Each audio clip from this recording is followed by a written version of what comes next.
Hello all. So this is my little 2 cents about my experience with cancer and chemo. I think God has laid it in my spirit to share, and hopefully it will help someone out there. It's just been heavy in my spirit that, He's been so good to me throughout this process. He has, like, literally that scripture that says, when you're weak, He is your strength. That is how it has been with me throughout this journey. And I think I can say more than anything, cancer is a battle of the mind. If you can fight it first here and tell yourself that when you're going through the chemo process, it is just so that it can strengthen your body and kill those cancer cells, but it can be very hectic on you, on your physical being. That is why you need to fight it first here.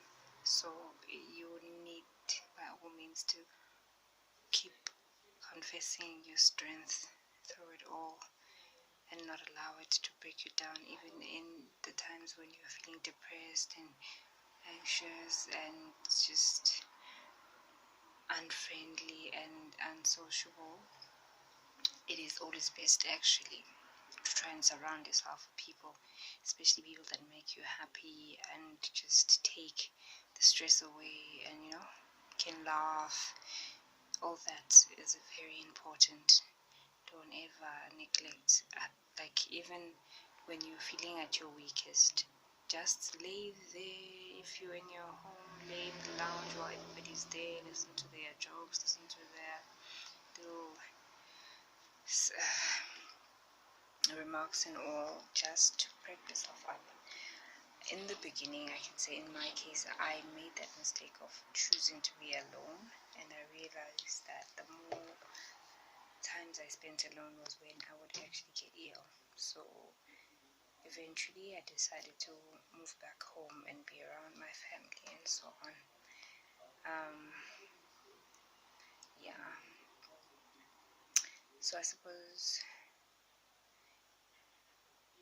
what I'm trying to say is that use everyone that is in your space, in your surroundings, to assist you. That's another thing. Yes, if you're living alone, it might be a bit tricky because it's those days where you're feeling very weak and you need to eat, and yet you can't prepare anything for yourself. Another best way is to always, when you are at your strongest, prepare meals and, like, make more than one meal or a whole lot of batch of food, put it in lunch tin, so that for the days that you're not feeling well to get up and prepare anything, you've got that food ready and you can just warm it up and eat. Excuse me if I'm kind of breathless. I just got my chemo yesterday, so I am much better than yesterday. Yesterday I was pretty weak. I slept for most of the day, woke up around 8 in the evening from when I came back around 2. So I'm still a bit tired today, but it's not that bad. I can still do a few things. Like, I woke up in the morning and make myself oats.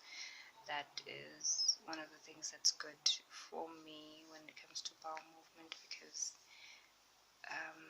chemo does tend to get you constipated, and it gets you bloated as well. So it helps to always have regular bowel movement. Another thing I also get is this is alkaline water. It literally, from drinking, it's very heavier than when you're drinking tap water, though, because of, I don't know how they formulated it. So it instantly, when you drink it, you can literally feel the heaviness, and it pushes any food or stuff that is going down your esophagus right down to your stomach. When it gets to your stomach, you can feel it releasing the bubbles and the gas, and sort of also helps to with the bowel movement. So it's really, really good. recommend that you get yourself some alkaline water versus just normal spring water. I think what's more of that, okay, maybe let's do this. So when I started my journey with chemo and cancer, you know, in the beginning you're confused, you've just been told this news, and you literally, like, we went via public hospital because we had wanted to go to a private, but it seemed as though, because I needed 8 sessions of chemo, so for each session it was almost close to 40 grand, and it was going to be too hectic financially for my family. Like, literally my aunt was even talking about getting a loan so that we can get through this whole thing, but it is quite an expensive journey. Even though right now I'm doing it via a public hospital, but the fact that my whole eating diet, my dietary requirements have changed, and that is also a bit of a pinch, because there's certain things I'm eating that I'm not, and then there's those things, like I can't have a normal meal as everybody else here in the house. My food has to be cooked differently. There shouldn't be any spice, any salt.